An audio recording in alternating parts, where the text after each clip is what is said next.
ನಾವು ಇವಾಗ ಬಂದುಬಿಟ್ಟು Yamaha FZ first version oil change ಮಾಡೋದು ಹೆಂಗೆ ಅಂತ ಹೇಳ್ಕೊಡ್ತಿದ್ದೀವಿ. ಫಸ್ಟ್ ಆಯಿಲ್ ಚೆಕ್ ಮಾಡ್ಕೋಬೇಕು. ಆಯಿಲ್ ಈಗ ಚೆಕ್ ಮಾಡ್ತಾಯಿದ್ದೀವಿ ನೋಡಿ. ಇವಾಗಿದೆ ಇದೆಲ್ಲ, ಇದು ಪೂರ್ತಿ ಬ್ಲ್ಯಾಕ್ ಆಗಿದೆ ಅಂದರೆ ಚೇಂಜ್ ಮಾಡಬೇಕು.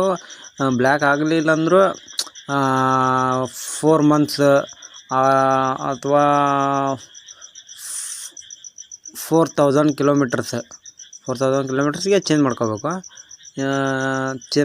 ಅಂದರೆ ಅದಕ್ಕೆ ಫಸ್ಟು 12 ನಂಬರ್ ಸ್ಕ್ಯಾನರ್ ತೊಗೊಂಡು ಇಲ್ಲಿ ಕೆಳಗಡೆ ಒಂದು ಬೋಲ್ಟ್ ಬರುತ್ತೆ, ಅದನ್ನೇ ಓಪನ್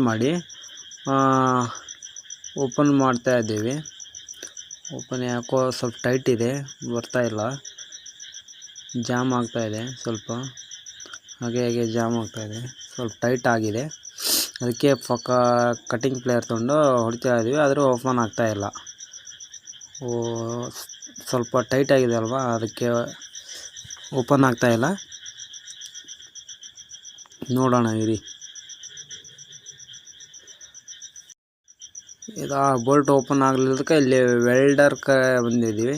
ವೆಲ್ಡಿಂಗ್ ಒಂದು ನಟ್ಟು ವೆಲ್ಡಿಂಗ್ ಮಾಡಿಸಿ, ಆ ನಟ್ ಜಾಮ್ ಆಗಿದೆಯಲ್ಲ ಅದಕ್ಕೆ ನಟ್ಗೆ ವೆಲ್ಡಿಂಗ್ ಮಾಡಿಸಿದ್ದೀವಿ. ಆ ನಟ್ ವೆಲ್ಡಿಂಗ್ ಮಾಡಿಸಿ ಓಪನ್ ಆಯಿತು ನೋಡಿ. ಇವಾಗ ಓಪನ್ ಆಯ್ತಲ್ವ ನೋಡಿ. ಯಾವುದಾದ್ರೂ ನಟ್ಟು ಜಾಮ್ ಆದರೆ ಈ ಥರ ವೆಲ್ಡಿಂಗ್ ಮಾಡಿಸಿ ಅದನ್ನು ಓಪನ್ ಮಾಡ್ಬೋದು ನೋಡಿ. ಈ ಥರ ವೆಲ್ಡಿಂಗ್ ಮಾಡಿದ್ದಾರೆ, ಈ ಥರ ವೆಲ್ಡಿಂಗ್ ಇದೆ.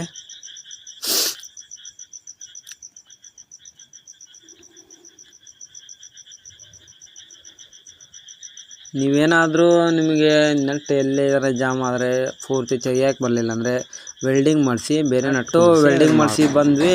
ಈ ಕಡೆ ಸೈಡಿಗೆ ಬಂದಿದ್ವಿ. ಆಯಿಲ್ ಅದೇನು ನಮಗೇನು ಯೂಸ್ ಇಲ್ಲ, ಬೇಕಾದಿಲ್ಲ. ಬೇಕಂದರೆ ಇಟ್ಕೋಬೋದು ಒಂದು ಡಬ್ಬದಲ್ಲಿ ಅಥವಾ ಒಂದು ಬಾಟಲಲ್ಲಿ ತೆಗೆದಿಟ್ಕೋಬೋದು. ಇವಾಗ ನೋಡಿ ನಟ್ ಓಪನ್ ಆಗ್ತಾಯಿದೆ. ಓಪನ್ ಆಯಿತು ನೋಡಿ. ಇವಾಗ ಹಳೆ ಆಯಿಲ್ ಎಷ್ಟಿದೆ, ಪೂರ ಕಡಿಮೆ ಇದೆ, ಬ್ಲ್ಯಾಕ್ ಇದೆ. ಒಂದು ಹಾಫ್ ಲೀಟ್ರು ಇಲ್ಲ ನೋಡಿ ಯಾವ ಥರ ಇದೆ. ಇದೇ ಥರ ನಾವು ಮನೆಯಲ್ಲೇ ಸರ್ವಿಸ್ ಮಾಡ್ಕೋಬೋದು. ಯಾಕಂದರೆ ಶೋರೂಮಿಗೆ ಹೋಗಿ ಅಲ್ಲಿ ಬರೀ ಆಯಿಲ್ ಚೇಂಜ್ ಮಾಡೋಕ್ಕೆ 500 ರೂಪಾಯಿ ಲೇಬರ್ ಚಾರ್ಜ್ ತೊಗೊತಾರೆ. ಅದೇ 500 ರೂಪಾಯಿ ಉಳಿತಂದ್ರೆ ಮತ್ತೆ ಏನಕ್ಕಾರ ಆಗುತ್ತಲ್ವ. ಅದೇ